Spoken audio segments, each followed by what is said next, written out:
Hope Channel is sponsored by the World Seventh-day Adventist Church.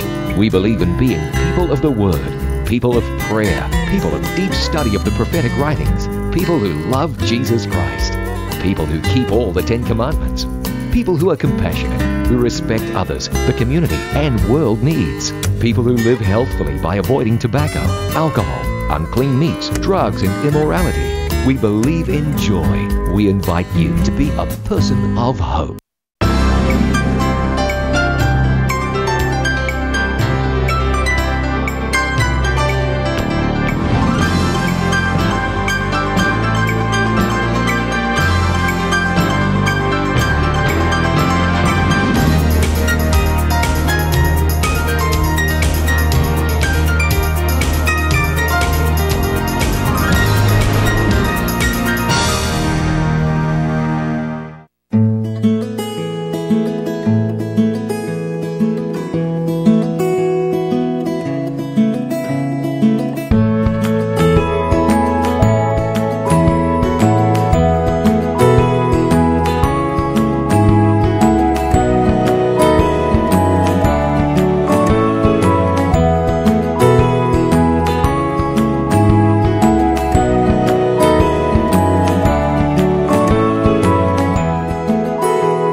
Daghan kay mga pangunahuna, bagong tugon, wala na mga apostoles, wala na sila nanumbalingan ng 10 Commandments, wala na sila nanumbalingan ng mga thou shalt not, kay naana sila sa dispensation sa grasya, dispensation sa gugma.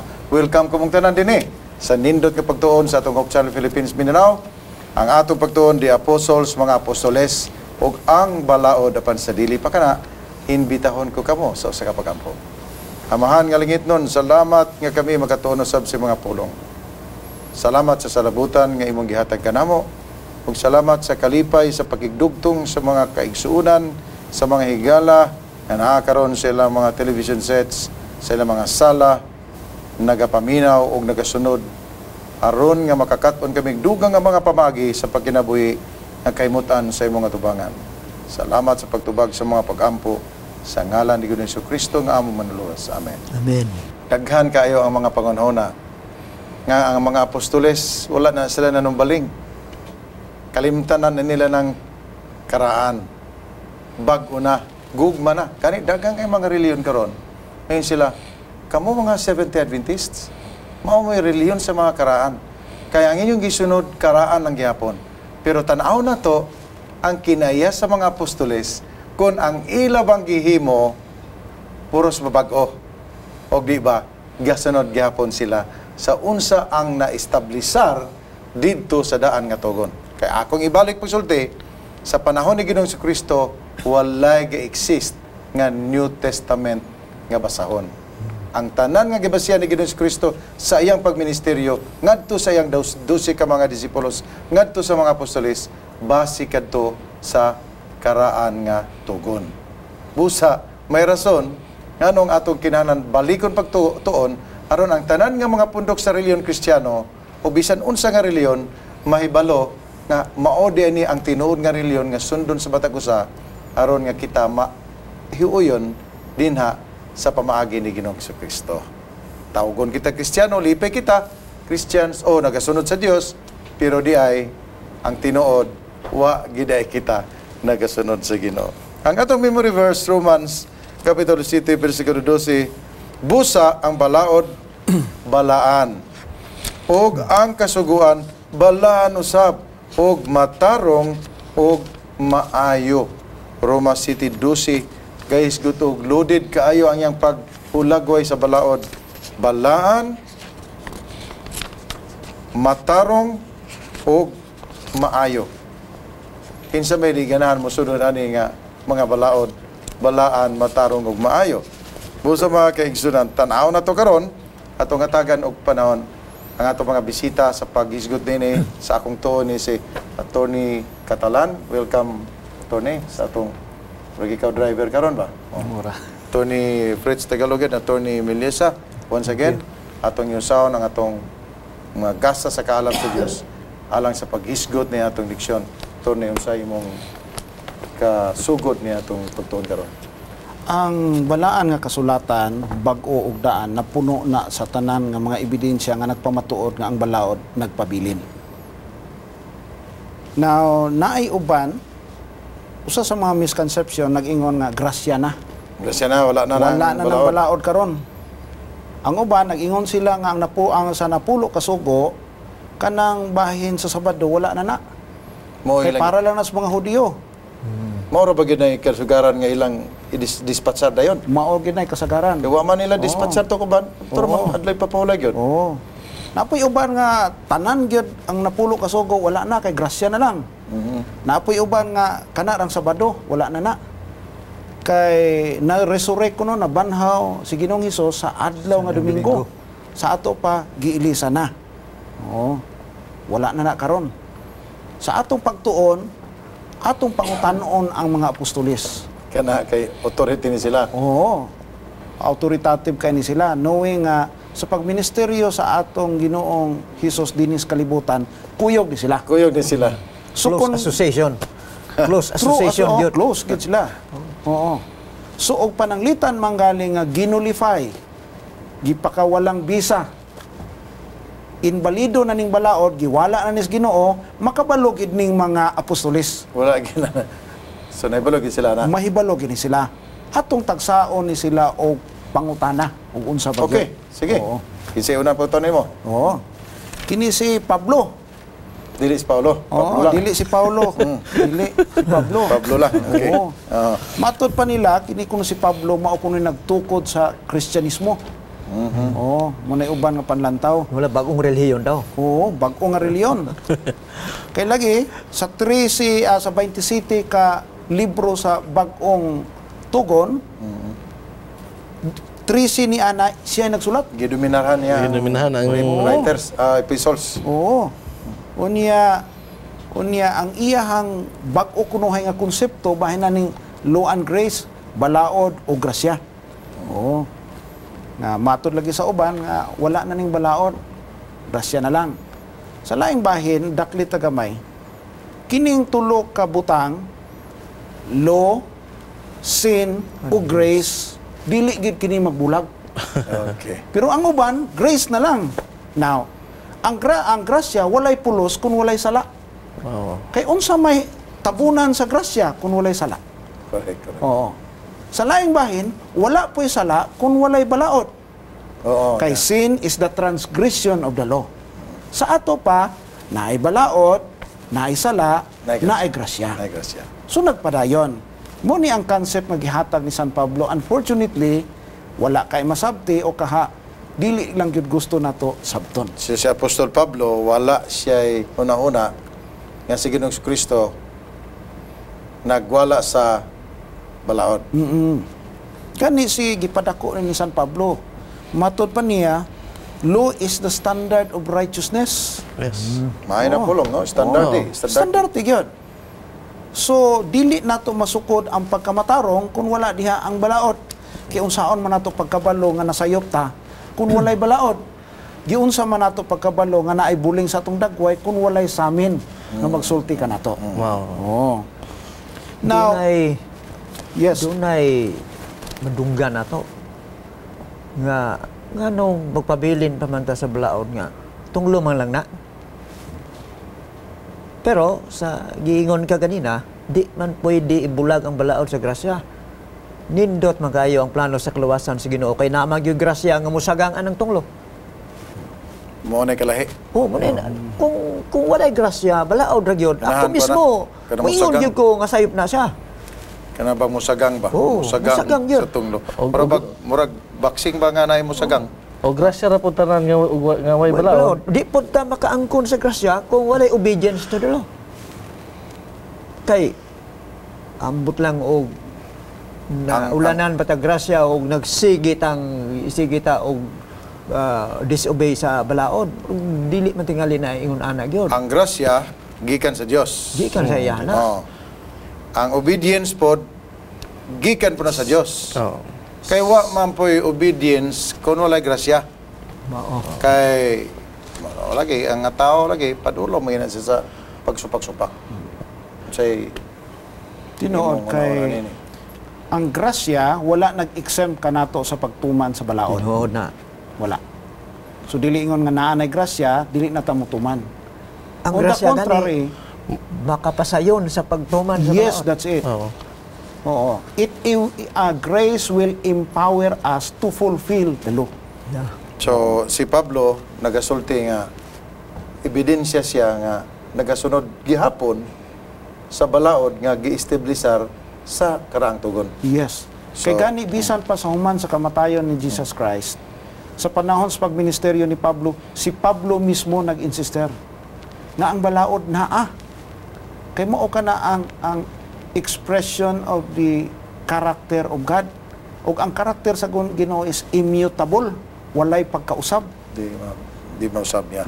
Siya may deklarar nga, ako sa una, manglulutos, pero salamat na lang sa grasya, nga gihatag sa Ginoo kanako. So, mabalik na to ang pinultihon din ni Pablo, ang iyang, usa sa mga ebidensya siguro, katong siya gigaingon nga ang balaod, mao ang nagpadayag sa sala, ug ang balaod, mao'y tutor, school master.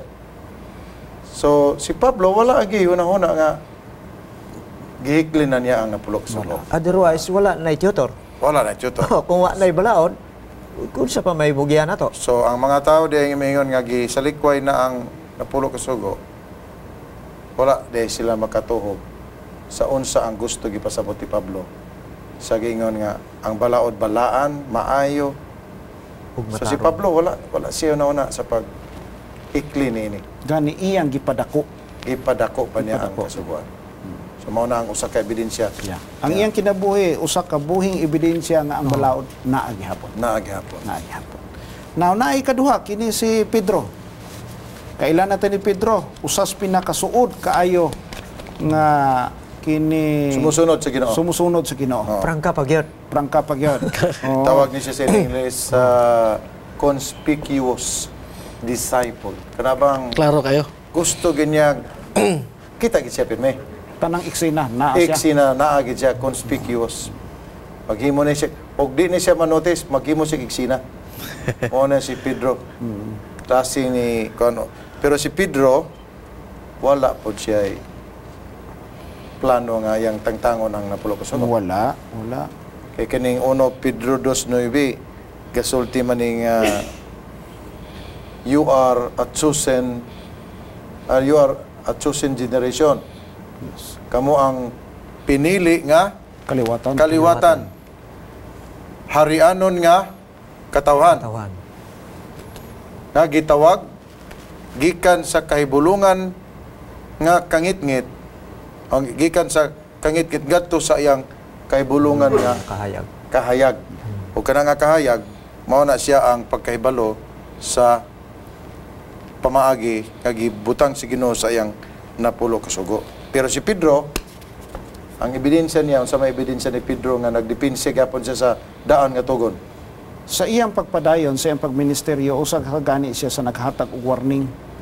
Nga bantay mo nga naay mo abot, nga mga magtutudlo kunuhay, nga nagtudlo, nga nag-ingon nga ang bag-o nga kamatuoran, dili na kinahanglan og balaod. Giwarningan niya daan So, ang iyang mga namatikdan na kaigsuonan. ni Pedro daan. Namatikdan na niya. Kabalugid siya nga naagi mo abot. So doon na sila enlightenment gikan sa Ginoo. O gani si Pedro usagid siya ka defender of Old Testament practice nga mao tong may tungod sa pagkaon, di ba? Yes. Atong isgutan ning pagkaon kay usa sa mga bugat ng pangutana nga kanunay nato madawat sa atong pagwali. Ngano man gyud ang mga 70 Adventist nagpabilin paghapon anang di mga og baboy. Ang balaod pa man ni Moses.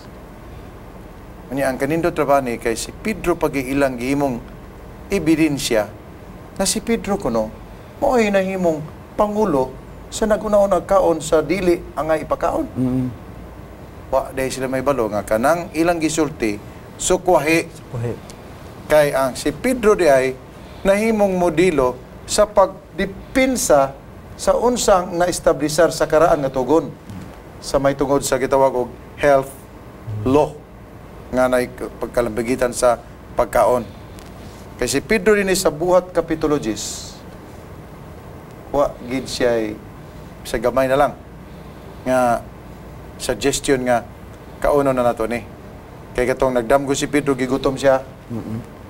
Sa Acts 10, dayon, doon ay tinggong gandunog, Pedro, tumindog ka, mag-ihaw ka, o kumaon. Kaon. Kaya nakita niya, nga katong iyang damgo, habol, nga gibitay sa upat ka corner, nga gisudlan sa tanang klase sa mananap nga upat ang tiil, o nagkamang ng mga hayop. So, kung nagkamang, unsa man na? Halas, sa panangan nagkamang. Crocodile. Iguanas. So, kung upat ka tiil, siyempre, baka, baboy, kanding, kabayo, upat ang tiil. Hingon ang tiyo, kumaon ka. Pero sa sulti ni Pedro, dili ko Ginoo, kay wala pagyud ako'y nakaon nga dili balaan o mahugaw. Si Pedro, gadipinsa siya sa karaan nga tugon. Si Pedro wala ni kaon bisan sa damgulang. Muna akong presentation ha. Si Pedro wala ni kaon bisan sa damgulang. Kay kung ako'y Pedro, nga no di mo kumukaon, total damguraman. Diba? Di patinaw po sa ulahi nga mga teksto sa mao nga kapitulo kay nag-reason out man si Pedro nga wa mong yug ko kaswaya na gipatinaw na nga Gipatinaw. dili di ito pagkaon tong mga kaigsunan nga katong higala nga naguna-una nga si Pedro may modelo sa papakaon sa dili ipakaon, dili na siya mao. Usbo na to basa buhat kapitulo 10 sugod kag bersikulo 9 hangtod na 14 ug padayon na sa bersikulo 28. Maayo. Kinsa pa atong ebidensya Attorney Catalan? Okay. Now, kinipot si Juan. Usa gyapon nis mga naa sa inner circle among the apostles. Usas pinakasuod. Oh. Niya atong hinumduman nga mao ni nagsulat sa tulo ka mga sulat sinulat ni Juan. Mao pud kini ang gitawag nato og kining John Revelator kay mao ni nagsulat sa pinadayag. Inapoingon nga John the Beloved. Hinigugma. So grabe kid kasuod. malambing. Ha? Dili tanan nga mga disipulo nga naay titulo nga ingon ini. Ha? Now bisan pa sa iyang mga sinulat ato makita nga niingon siya nga ang gugma mao kuno na ang tinuod nga meaning sa balaod. Sa balaod. Oo. Yang gipadako nga kining pagtuman sa kasuguan pinaagi ni bunga kani sa gugma. Dili ang pagtuman sa kasuguan tungod sa kahadlok. Example ni sa kabata. Suguon sa ginikanan, pagpalit dito dong o kamay. Duha ka tendency ang bata nganong musugot sa sugo siyang ginikanan. Una-una nahadlok siya bunalan. Okay. Kung mo refuse siya.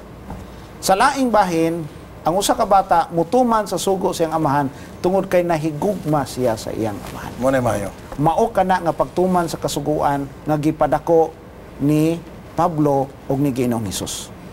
Muna iyang giingon nga wala kumuanhis kalibutan aron sa pagbungkag sa kasuguan og mga propeta, kundi aron sa pagtuman niini, aron sa pagpadako niini. Mayo. So napatay lang ebidensya diha. Si Juan po, dagkani. ako lang gamay dugang. Si Juan mo po siya ang nagpatalingog mahitungod sa paghigugma, no? Paghigugma sa Ginoo o sa Ang yang advocacy love. gugma niya gugma. Oo. Nami mga tao kay beloved man gud po siya. So mahilig siya sa gugma.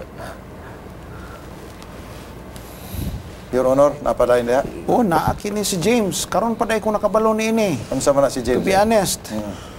Kini day si James igsuon matod pa sa mga Bible scholars nagkahiusa sila. Nga kini si James igsuon ni Ginoong Hesus.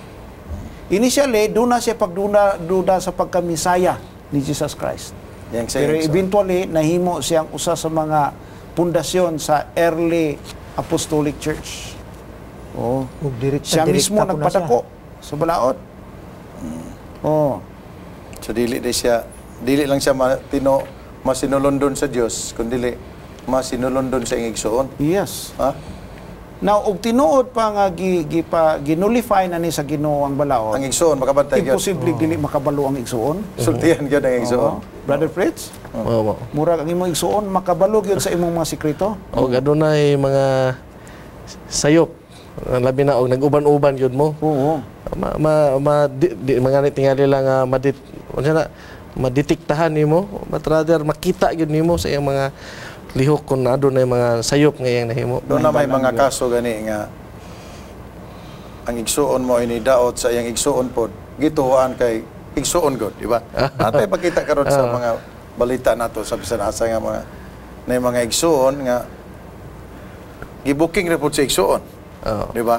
Mutuog yung Ano hukmanan. mutuo ang korte kay igsuon god. Suod. Oo. May nang sa nga dik-adik man na siya. Oh. Ano ba? Kung di mo mutuod ako ng igsoon mo ko. Yeah. So, si Ginoong Kristo, doon na si igsoon nga si James. Santiago, nag-yag-yag siya sa kamatuoran nga wa, gihipo si Ginoong Isus sa pagbungkag sa kasuguan. Sa ito pa, maintain yun. Maintain. Oh. Maintain. Ang Ang ebidensya. gi-emphasize lang ni Santiago nga ang pagsunod sa sugo dili di makina lang. Dili mechanical kun dili naagi buhat nga diri sa kasing-kasing. Pinaagid sa emanates from the heart. Mas siguro imong tapuson o kinsay napay ebidensya diya. Okay. Apo diri si Jude. Kini po dai si Jude usada gihapon sa Sa binisay man en Jude. sabi ning Jude. Judas. Judas, okay. Judas ba? There is a common misconception, including myself, nga nagtuo ko nga si Judas Iscariote. Dili. po. It turned out dahil nga Jude, igsuon ni James, So, nga igsuon po ni Jesus Christ, matod pa sa mga Bible scholars. Okay. Siya gyapon nagpadako. So, ang ilang papa si Jose, si Maria gyapon. Oo. Sa iyang pagministeryo po, iya pong gishare nga to sa audience ang kinabuhi sa mga Israelite sa ilang panaw dito sa Kamingawan.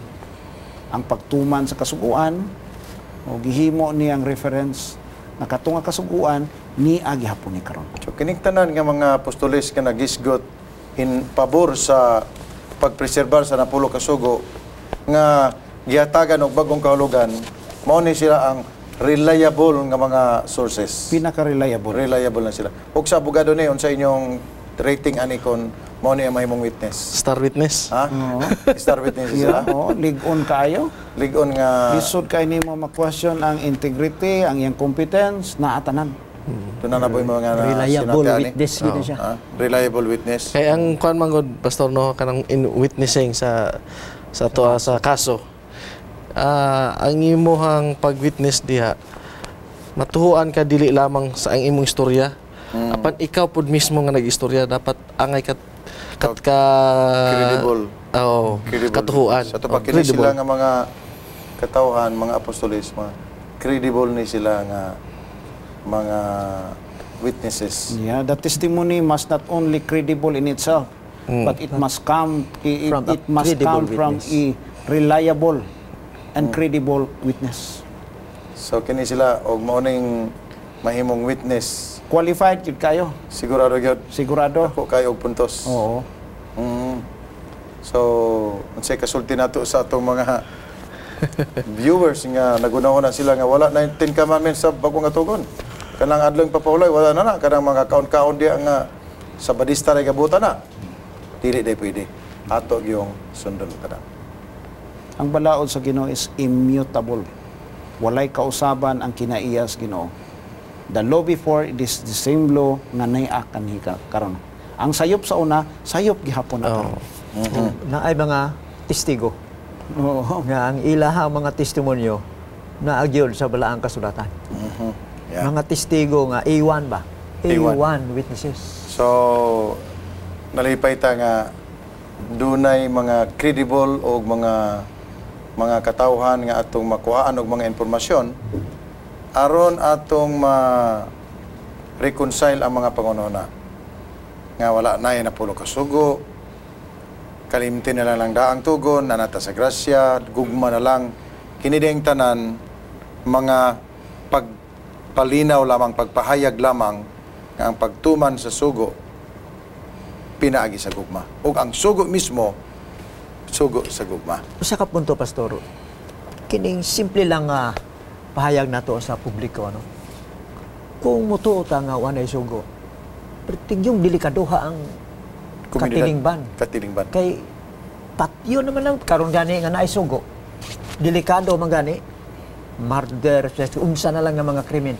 Unsa na ka kung mo prevail yun ning hunaw-na nga wa na sugo. Wa na hukmanan. Wa na pod may trabaho. Mga abogado. Anarchy. So, nagsalamat og ang Dios naghatag kanatog maayo nga pamaagi nga atong masabtan kini mga pagtulunan. Ug salamat sa inyong pagsunod atong inumduon mga kaigsuonan nga usayon gyud kining tanan sa Dios sa diha nga moadto ta sa langit, dito sa langit lunlon kalipay, dito sa langit lunlon kalinaw, ug dito sa langit magkita tang tanan. Atong paminaw ng awit nga magkahatag kanatong dugang nga inspirasyon sa atong pagkinabuhi, pag-alagad sa atong Ginoo.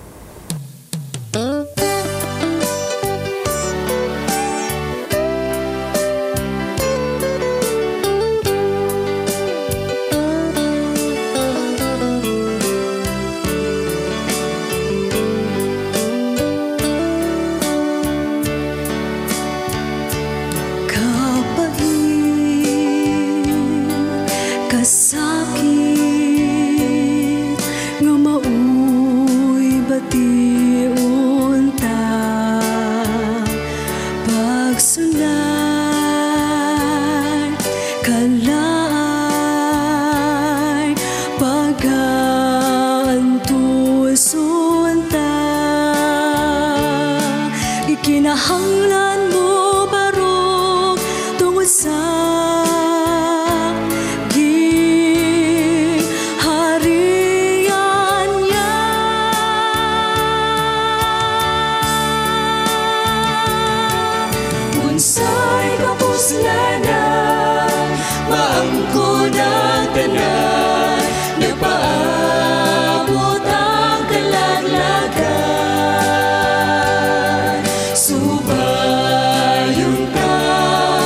masigpit nga dalan ug sa unahan kaluwasan padayon kabuton langit nga gihandom ta adunay nagulay andam sa mata usa purong-purong matahong atong mangkon Dios mo pahim suluban ka